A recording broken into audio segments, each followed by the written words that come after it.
எல்லோருக்கும் நமஸ்காரம். இன்னைக்கு நம்ம பார்க்க போகிறது சுஜாதா அவர்களுடைய ஒரு சிறுகதை மறுபடியும் 2 தான் தலைப்பு. அந்த காலத்தில் இந்த நீ மாதிரி இல்லாட்டாலும் கொஞ்சம் இளம் வயதினர்களை கொஞ்சம் ஒரு கிளுகிழப்பு கதை எழுதி ரொம்ப என்ன சஞ்சலப்படுத்தியிருக்காருன்னு சொல்லலாம். ஆனால் விவரிப்புகள் வழக்கம்போல ரொம்ப நல்லா இருக்கும். அந்த மாதிரி ஒரு கதையை தான் இன்னைக்கு நம்ம பார்க்க போகிறோம். சுஜாதா அவர்களின் மறுபடியும் 2. திருச்சி விமான நிலையத்தில் ஜக்குவை சந்தித்த போது வெள்ளை டூத் பிரஷ் போன்ற மீசையும் முன்மண்டையில் மெல்லிதாகிவிட்ட தலைமயிரும் அவன் 25 வருட அடையாளங்களை மறைக்க முடியவில்லை. அடா ஜக்கு, எங்கடா நீ? எங்கேயோ அமெரிக்காவில்னா இருக்கேன்னாங்க. ஜக்கு என்கின்ற ஜெகநாதன் சட்டென்று முகம் முழுவதும் சிரித்து என்னை பற்றி இழுத்து ஏய் என்று முத்தமிடாத குறையாக தன்பால் கட்டிக்கொண்டு அவன் வெள்ளை மனைவிக்கு, June, this is Rangu, I was talking to you so often you know என்றான். அந்த ஜூன் என்கின்ற வெள்ளைக்காரி முகம் செக்கச்செவேல் என்று திருச்சி வெயிலெல்லாம் சரிப்பட்டு வராமல் ஏதோ கணவனின் வற்புறுத்தலின் பேரில் இந்த மாதிரி காட்டு பிரதேசங்களுக்கு போனால் போகிறது என்கின்ற முகத்துடன் வந்திருப்பது போல எப்படா ஒரு ஸ்விம்மிங் பூலில் தொப்புன்னு விழப்போகிறோம் என்று தோன்றினாள். ஜூன் எங்கள் அப்பா அம்மாவை முதலாக சந்திக்க போகிறாங்க. 8 எரும மாடு கட்டி ஸ்வை ஸ்வை என்று ராப்பகலாக பால் கறந்து கொண்டிருக்கும் சூழ்நிலையில் ஜூனை வைத்து பார்ப்பது சிரமமாக இருந்தது. எங்கே தங்க போகிற? சங்கம்ல. நீ நீ பெங்களூரில் இருக்கிறதா கேள்விப்பட்டேன். ஆமாம், நான் யூனிவர்சிட்டி போகிறேன். இப்போது திருச்சினாப்பள்ளியே தனி யூனிவர்சிட்டி ஆயிடுச்சு தெரியுமா? We must meet Jakku. சாயங்காலம் ஸ்ரீரங்கம் வாயன். 25 வருஷம் கழிய போகிறது. You will join me in my nostalgic trip. Sure. அமெரிக்காவில் நியூ ஜெர்சியில் பெல் டெலிஃபோன் நிறுவனத்தில் வேலை செய்கிறோம். You know what's Ranga? நான் ஷீலாவை மீட் பண்ண போகிறேன். ஷீலா ஸ்ரீரங்கத்தில் இல்லை. தெரியும், மெட்ராஸில் ஹஸ்பண்டை மீட் பண்ணினேன். Nice shop. ஸ்ரீரங்கத்துக்கு ஷீலா வெக்கேஷனுக்கு வந்திருக்கா. நான் சந்திக்க போகிறேன். நான் சட்டென்று அவன் மனைவியை பார்த்தேன். தெரியாது என்றான். இவளுக்கு அதெல்லாம் புரியாது.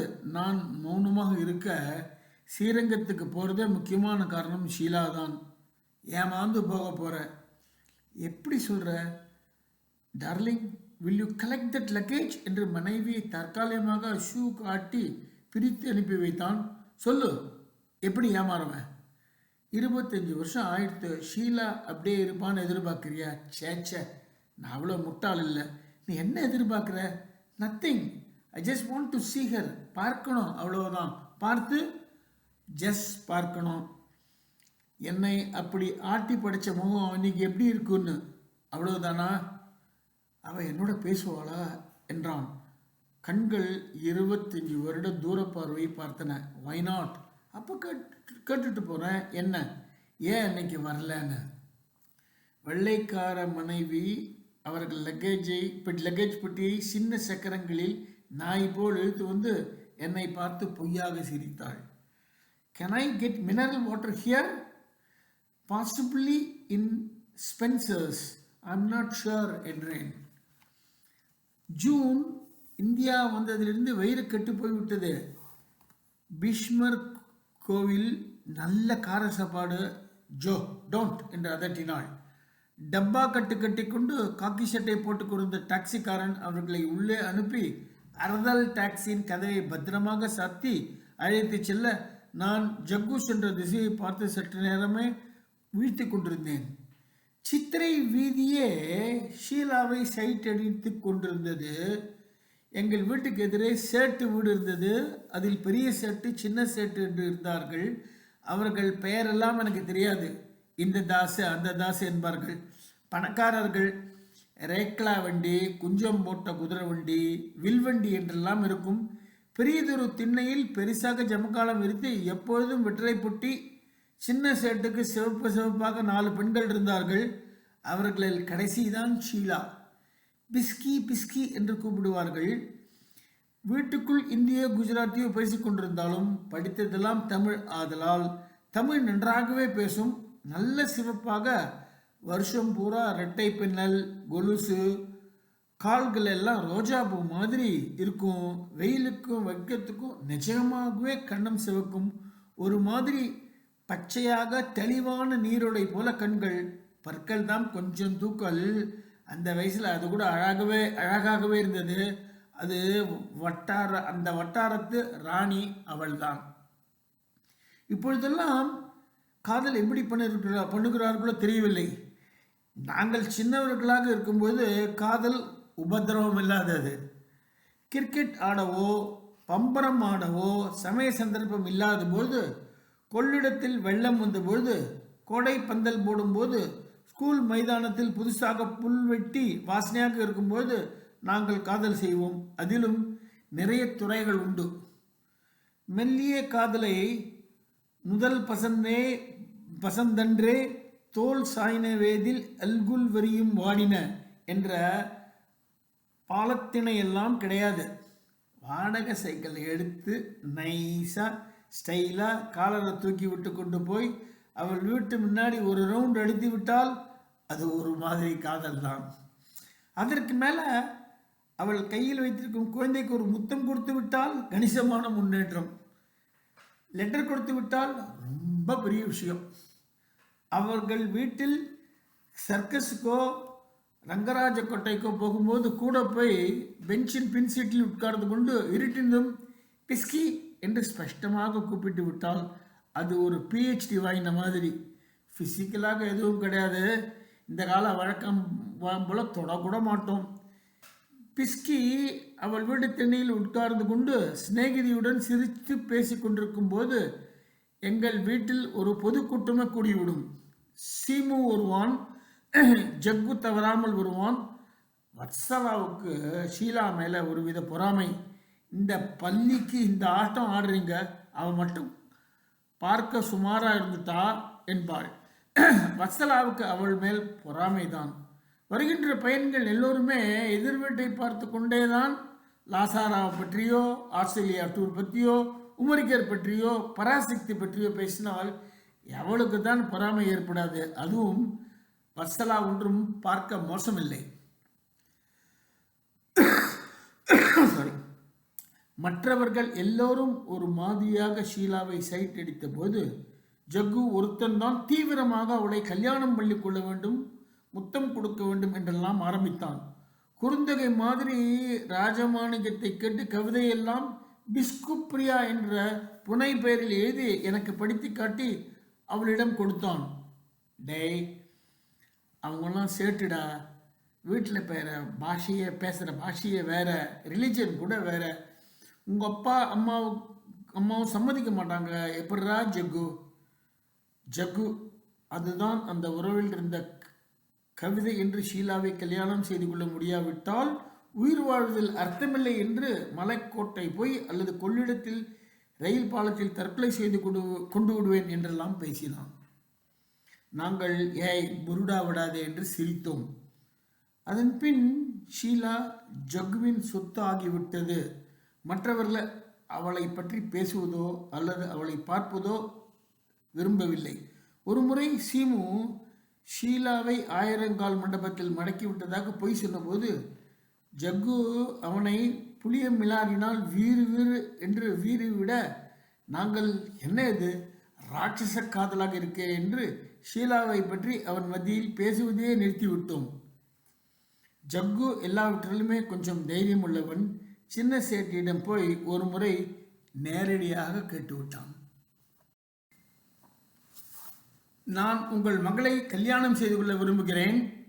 எங்கள் அப்பா 6 எருமை வைத்து பால் வியாபாரம் செய்தாலும் ஒரே பிள்ளையாக இருப்பதால் கணிசமான அளவு சொத்து எனக்கு வந்து சேரும். உங்கள் மகளை நான் சௌக்கியமாக வைத்துக் கொள்வேன் என்றெல்லாம் சொன்னதற்கு சேட்டு, அவருக்கு தமிழ் வராது, எல்லாவற்றையுமே வரான் போறான் என்று தான் பேசுவார். பத்மாஷ், என் பொண்ணை கேட்குறான், என் பொண்ணும் கூட வரானா என்று கண் கலங்க கன்னத்தில் அறைந்தார். ஜக்கு கன்னத்தை தேய்த்து கொண்டு சற்று நேரம் சேட்டின் வீட்டு வாசலையே பார்த்து கொண்டு நின்றான். நேராக எங்கள் வீட்டில் வந்து உட்கார்ந்து கொண்டு, ரங்கா, இதனாலெல்லாம் என் வைராக்கியம் ஒன்றும் குறையல. இன்ஃபேக்ட் அது ஜாஸ்தி ஆயிடுச்சு. அந்த பொண்ணை நான் கல்யாணம் பண்ணிக்கத்தான் போகிறேன். என்ன வந்தாலும் சரி, என்ன சேட் அடிச்சிட்டான், பரவாயில்ல, போனால் போகுது. எங்கள் மாமா கிட்ட சொன்னால் ராவோட ராவா பந்தம் வச்சு கொளுத்திடுவாங்க. எங்கள் ஜாதியை பற்றி இவனுக்கு தெரியாது, போனால் போகிறான். ஷீலாவை பெற்றெடுத்திருக்காக மன்னிக்கிறேன் இவனை. அந்த பொண்ணு என் கையில் சொல்லிச்சிருங்க, கட்டிக்கிட்டா உன்னை தான் கட்டிப்பேன் ஜக்குன்னு. அதனால தான் எனக்கு கவலையே இல்லை. ஒரு நாள் இல்லாட்டா ஒரு நாள் ஓடி போயிடுவோம். அவ்வளோ தூரத்துக்கு தயாராக இருக்கும் ரெண்டு பேரும். ஜக்கு, நீ எப்படா அவ கூட பேசின? அதெல்லாம் உனக்கு தெரியாது என்று கண் சிமிட்டினான். இப்போ போய் நேராக ஒரு முத்தம் கொடுத்துட்டு வரவா என்றான் உபின கண்ணத்துடன். ஷீலா ஜக்குவுக்கு கொடுத்த வாக்குறுதி என்ன ஆயிற்று? அவர்கள் அந்யோன்யம் என்ன ஆயிற்று? அவர்கள் ஓடி போகும் பிளான் என்ன ஆயிற்று? தெரியவில்லை.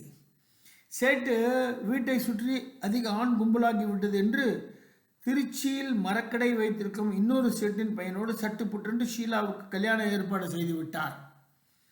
ஷீலாவின் கல்யாணம் எனக்கு ஞாபகம் இருக்கிறது. விமரிசையாக நடந்தது. பஸ் ஸ்டாண்டில் இருந்து சின்னி கிருஷ்ணன் பேண்டு வாத்தியத்துடன் குதிரை மேல் வந்த மாப்பிள்ளையின் முகத்தை பார்க்க முடியாமல் ஜிலு ஜிலு மூடி இருந்தது. சரிகைக்குள்ளாவும் போட்டிருந்தார்கள். ஒஸ்தி ட்வீட்டில் சூட் அணிந்து ராத்திரி நடந்தது கல்யாணம். பெண்கள் டோலக்கை வைத்து கொண்டு பாடினார்கள். அவர்கள் உள்ளங்கைகளை தட்டி கொண்டு நடனமாடினார்கள். கல்யாண தினம் முழுவதும் ஜக்குவின் வீட்டில் மாடு அறையில் உட்கார்ந்து கொண்டு கண் கொட்டாமல் பார்த்து கொண்டிருந்தான். அவ்வப்போது அவன் கண்களில் விழுந்த கண்ணீரை துடைக்கவே இல்லை. வத்சலா, என்ன ஜக்கு, இப்போ என்ன ஆயிடுத்துன்னு இப்படி இடிஞ்சு போயிட்ட? உங்கள் ஜாதியில் எத்தனை பொண்ணு இருக்கு என்றாள். இல்லை வத்சலா, உனக்கு தெரியாது. எனக்கும் ஷீலாவுக்கும் உறவு வேறு மாதிரி என்றான். நடுராத்திரி வரை விழித்திருந்தான். ஏதாவது எக்கச்சக்கமாக செய்துவிடப் போகிறானோ என்று பயந்தேன். ரங்கன் கடையில் போய் ஜிஞ்சர் எடுத்து விட்டு வந்து போதையில் கண் கலங்க வாய் நிறைய வெத்தலை பாக்கு போட்டுக்கொண்டு கன்னத்தில் அதக்கி கொண்டு தலையை அடிக்கடி ஆட்டினான். ரங்கா, எதுக்கு இருக்கணும்? இனி என்ன இருக்கு? போகிறேன். எதுக்கு நான் உயிரோடு இருக்கணும்? இந்நேரத்தில் மரக்கடை செட்டு அவளை கட்டின்னு இருப்பான். டேய், அது புஷ்பண்டா, அது காலை தாமரைப்பூ மாதிரி இருக்கும் என்றெல்லாம் அங்கலாய்ந்தான். பின் இரவில் வாந்தி எடுத்து விட்டு அப்படியே படுத்து விட்டான். காலை எழுந்தபொழுது அவனை காணவில்லை. எனக்கு பயமாக போய் அவர்கள் வீட்டுக்கு சென்றபோது சப்பரமாக பால் கறந்து கொண்டிருந்தான்.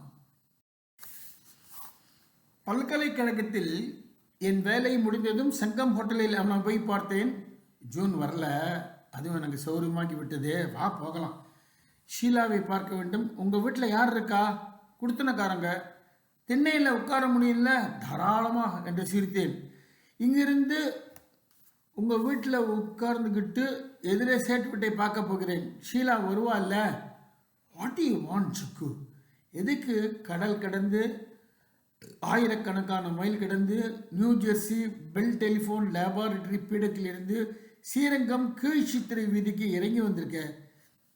எதுக்கு ஹைடெக் உலகத்திலிருந்து புழுதிக்கு வந்திருக்க? ஷீலாவை பார்க்கறதுக்கா? இல்லை ரங்கா, என் இளமையை, அந்த காதல் ஜுரத்தை கொஞ்சமாவது திருப்ப வாங்க. அந்த இடத்தை, அந்த அமைப்பை பார்த்தால் போதும் எனக்கு. முடியாது ஜக்கு, ஒரு கணம் கூட, ஒரு செகண்ட் கூட திரும்ப பெற முடியாது. இம்பாசிபிள். என் வீட்டுக்கு வந்துவிட்டோம். கோடை பந்தல் போட்டிருந்தார்கள். பல வீடுகள் இடித்து கட்டி ஒரு வீதியில் கோவணம் போல தார் போட்டிருந்தார்கள். போர்டு நிறைய டாக்டர்கள் நிறைந்திருந்தார்கள். Type institute, tourist taxi. God, மாறிப்போச்சு என்று பார்த்தான்.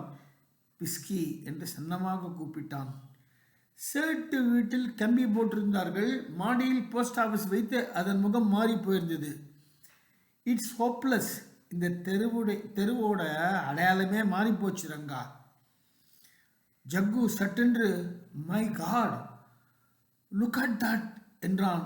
மாறல. சேட் வீட்டை விட்டு வெளியே ஷீலா ஒரு மெல்லிய மலர் போல மிதந்து வந்தாள். அழகான 18 வயசு ஷீலா. ஜக்கு அப்படியே ஸ்தம்பித்து நிற்க, அந்த பெண் ஷீலாவின் மகள் என்று சொல்ல விருப்பமின்றி கொஞ்ச நேரம் உண்மையை ஒத்தி போட்டேன். மறுபடியும் 2. எந்த ஒரு கதை, என்ன ஒரு விவரிப்பு. இந்த பயோகிராஃபி ஆட்டோபயோகிராஃபிமாங்க, அந்த மாதிரி இன்னைக்கு நிச்சயமாக பல பேருக்கு இந்த கதையில் நடந்ததில் ஏதாவது ஒரு பாட்டு இருந்திருக்குன்ற மாதிரி ஒரு கதை. அந்த புதுசில் ரொம்ப எல்லாருமே செயலாகித்து படித்த கதை. கௌரவமாக சொல்ல வேண்டியதை ஒரு மாதிரி சொன்ன கதையாக இருந்தால் அதை நான் பார்க்குறேன். அன்னைக்கு கூட இல்லை, பின் காலகட்டத்துலேயும் இந்த கதையை எல்லோரும் நல்லா படித்து கொஞ்சம் பழைய நினைவுகளில் மூழ்கின விஷயம்லாம் டெஃபினட்டாக I have shared with my friends. ஒரு வித்தியாசமான பட் சுவாரஸ்யமான கதையும் கூட தான். வழக்கம் போல் இதை நீங்கள் நன்றாக ரசித்து கேட்பீர்கள் நம்புகிறேன். நன்றி, வணக்கம்.